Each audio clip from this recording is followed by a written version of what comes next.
as I always keep saying, every build starts with an idea and a bit of imagination. A lot of imagination. And I found this in my corner shop the other day, not only because it had sweets and a tiny toy inside, but because of the packaging. I knew I could use the packaging for something. I just needed to sleep on it for a while. No, not the egg. Sleep on as in work out what I could use it for. So 48 hours later, and while I was searching the PlayStation Store for a game to buy because I was bored that day, I stumbled across the game Bioshock. And I instantly knew what I could use the outer egg for, the main body for a Big Daddy. And for those not familiar with the game, I'll fill you in. So Big Daddies are heavily spliced humans who have had their bodies directly grafted into heavily armoured steampunk-inspired atmospheric diving suits. Try and say that lot with a few drinks inside you. Anyway, they also have guns, sort of like a rivet gun, a heavy drill, an ion laser or a rocket launcher. Basically, they're badasses. And even though I did fancy the ion laser or the rocket launcher, I chose the drill as I'm still learning with Sculpey and didn't feel that confident about it. So after I'd stuck everything together, I broke out the milliput. This was going to be used for the edges that didn't sit right on the egg. So you just cut out equal parts of milliput, squish and mix them together, and then get it in onto the model as quickly as possible before it starts to set. And me being me, I chose to work on this on one of the hottest days of the year, so it was going to be tough going. And while that was setting, it was time to tackle the legs. The two spicy ingredients for this bit is just tin foil and armature wire. I cut 2 equal lengths of the tin foil and eyeballed the height I wanted the Big Daddy to stand at, then just bulked out the legs with more tin foil. See, I bulk it out more with tin foil, the less Sculpey I use and the more cost effective me buying the Sculpey will become.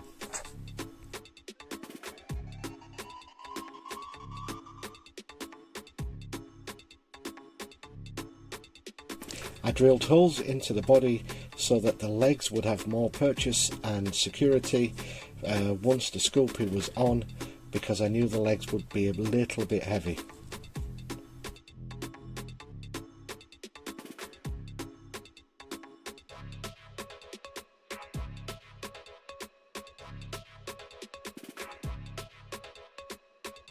Next, it was time for the Sculpey.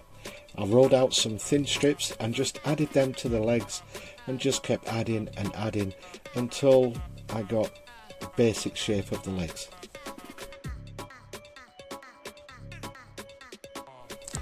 I got these clay tools for my birthday from one of my daughters, but if you haven't got these, it's fine. You can use your knife, the back of a paintbrush, just to iron it all out and just get it all smooth. You don't have to go to great expense for all this sort of tools and instruments. Then it was on to the boots, and I somehow managed to shape some boots into work boots, which was then attached to the legs, and it was off for the first bake. 130 degrees for around 15-30 minutes, depending on how thick you've got your Sculpey. At this point, looking at this picture, you'd think I was making flip-flops for the Big Daddy, but I assure you the boots actually turned out pretty damn well at the end of all this. And what I really like about the Sculpey is it never dries hard until you bake it, so you can just prat about with it for as long as you need to, without worrying that it's going to go off and set and go hard.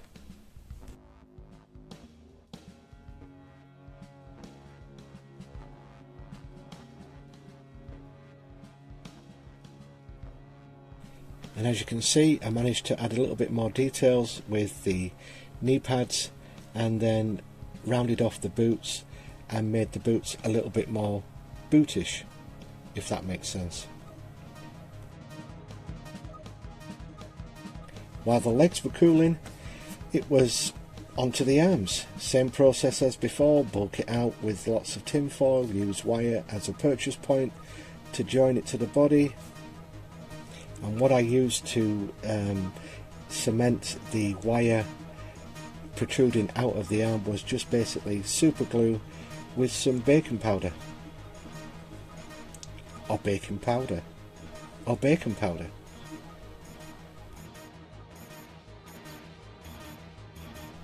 And I'm just making sure that the tin foil on the arms is compacted enough so it doesn't unravel, because I've had that do to me already, where some of the tin foil starts to unravel because I've not compacted it down enough. Then I just make a hole so I can put some wire down it.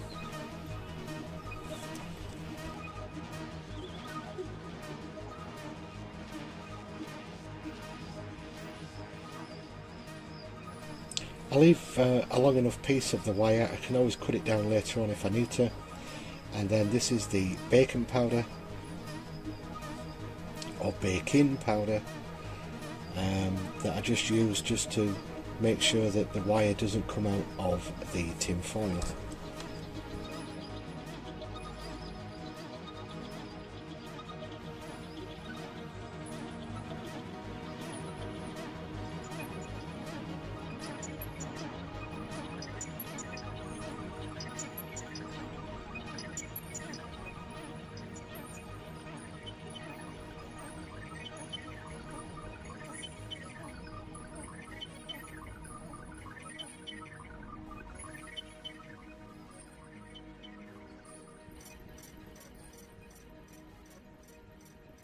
So I'm just going to start with the drill bit to start off with, and just wrap around the clay and just get it onto the tin foil, make sure it all sticks.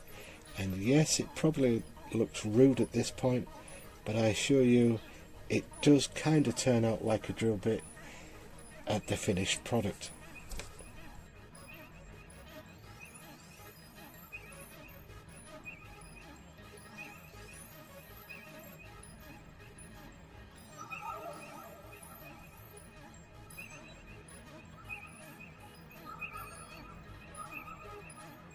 I was kind of glad that I'd only chosen this Big Daddy with the drill bit, simply because I'm still struggling with the hands and fingers when I'm doing this sculpey clay stuff. And so the other arm, which has the proper hand, I tried to do the fingers, didn't work. So what I did was I cheated and just did it as he was clenching the fist, so it didn't look too obvious that I didn't do a good job on the hand.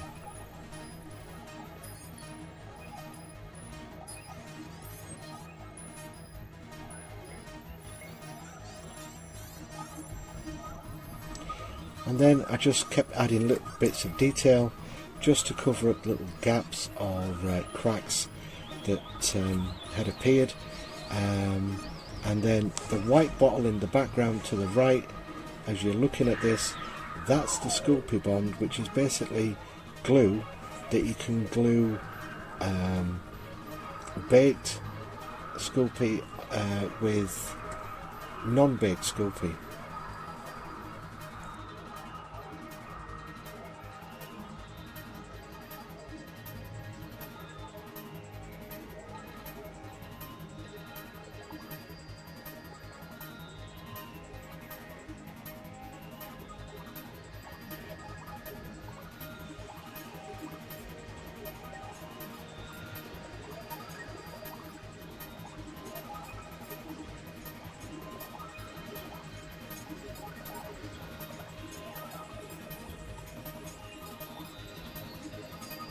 So once everything was baked and all hard, I then started gluing everything to the main body, starting with the legs. And thankfully all the planning with the extra bits of wires worked a treat and stuck it together. And then for an extra topping, I just used some super glue and some more baking powder just to give it a little bit more of a bond, and then went over that seal with some more milliput just to make sure that the legs and the arms would not drop off at any point.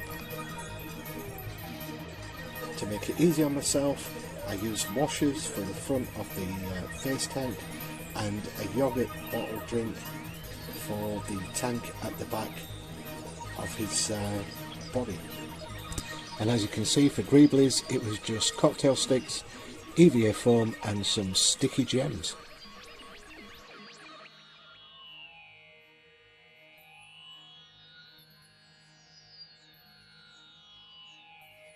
Once he was primed and dried, I then used a forest green acrylic just for his work suit.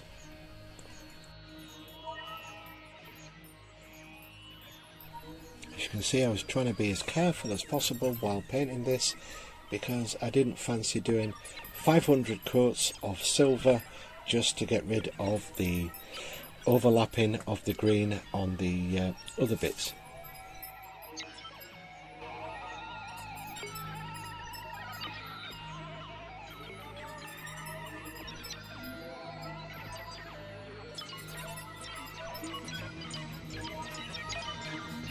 And then once the green had dried, it was on with the copper just for his main body. This took about 3 coats.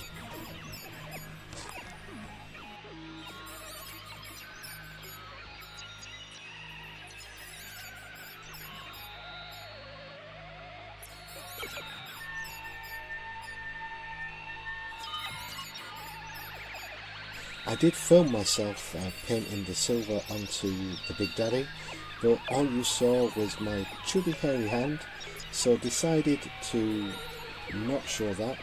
Pretty much like as you're seeing now with me putting the yellow in the eyes, all you can see is my hands. Yep, I'm an award-winning director. And then once I painted the eyes, I then struggled with the cage over his head, which was just normal garden wire that I used, and that was my Big Daddy done and dusted and ready for his close-ups. As always, thank you for watching, thank you for subscribing, thank you for liking. If you haven't subscribed, please do, it will help the channel immensely. Put a big smile on my face anyway. And until next time, keep scratching that build, everybody.